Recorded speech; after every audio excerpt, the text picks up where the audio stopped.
Selamat datang di mata kuliah Matematika Diskrit, materi relasi dan fungsi. Misalkan ada himpunan A dan B, kemudian fungsi itu sendiri definisinya masih berkaitan dengan relasi karena ada di sini.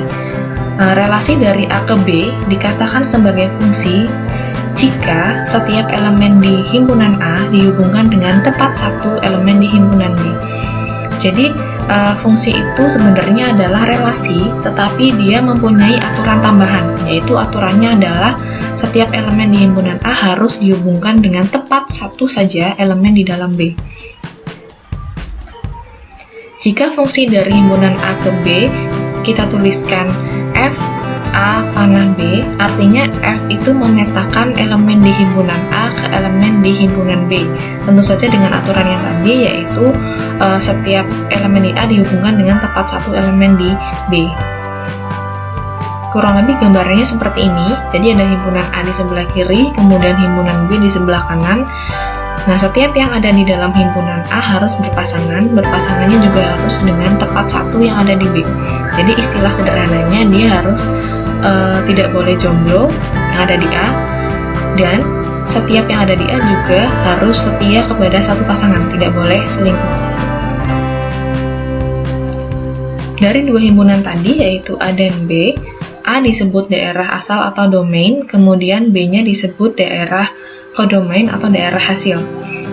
Nah, himpunan yang berisi semua nilai pemetaan atau nilai hasil fungsi f disebut sebagai jelajah atau range dari fungsi f. Jelajah dari fungsi f adalah himpunan bagian atau subset dari B, karena bisa jadi dia hanya sebagian saja atau bisa jadi sama seperti himpunan B. Gambarannya seperti ini. Nah, semua yang ada di A di sini adalah domain. Kemudian semua yang ada di B kita namakan sebagai kodomain. Namun, yang kita namakan sebagai jelajah atau ring-nya hanya titik-titik yang memiliki pasangan di A saja. Nah, semisal di dalam B-nya ada 6 elemen, semuanya adalah kodomain, tetapi yang merupakan jelajah atau ring-nya hanya titik-titik yang memiliki pasangan, yaitu 3 titik di atas dan 1 titik di bawah. Ilustrasi sederhana dari sebuah fungsi kurang lebih seperti ini. Kita punya inputan berupa nilai X, kemudian kita masukkan ke dalam proses fungsinya. Setelah itu, dari proses fungsi itu akan kita hasilkan output berupa nilai fungsi atau kita simbolkan dengan fx. Atau ilustrasi lainnya, jika kita gantikan si X-nya dengan 3, kemudian proses fungsinya kita gantikan dengan X plus 2, maka akan dihasilkan outputnya adalah 5. Jadi, inputannya 3, kemudian aturan proses fungsinya adalah X plus 2. Ini bisa kita katakan sebagai aturan pemetaan atau aturan pemasangan. Jadi, 3 ini akan berpasangan dengan siapa? Berdasarkan aturan fx-nya, yaitu aturan X plus 2. Sehingga 3 akan berpasangan dengan 5, karena jika X-nya kita substitusikan dengan 3, akan diperoleh 3 plus 2, sehingga menghasilkan 5. Ada dua himpunan A dan B seperti ini, kira-kira ini merupakan fungsi atau bukan? Kita lihat dulu, apakah semua elemen di dalam A mempunyai pasangan? Nah, di sini semuanya memiliki pasangan. Nah, lalu kita lihat lagi, apakah mereka mempunyai pasangan tepat satu di dalam B? Kita lihat A, dia memiliki pasangan tepat satu, yaitu E. B-nya juga memiliki pasangan tepat satu, yaitu E. C juga memiliki pasangan tepat satu, yaitu D.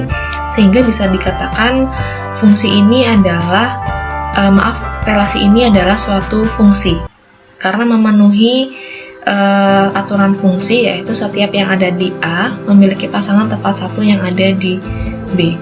Sederhananya, yang ada di A semuanya tidak jomblo dan mempunyai pasangan satu, tidak selingkuh.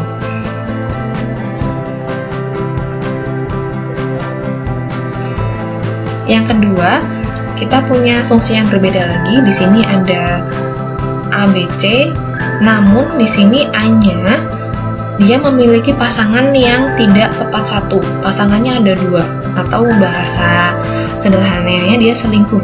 Jadi dia berhubungan dengan E, berhubungan juga dengan F.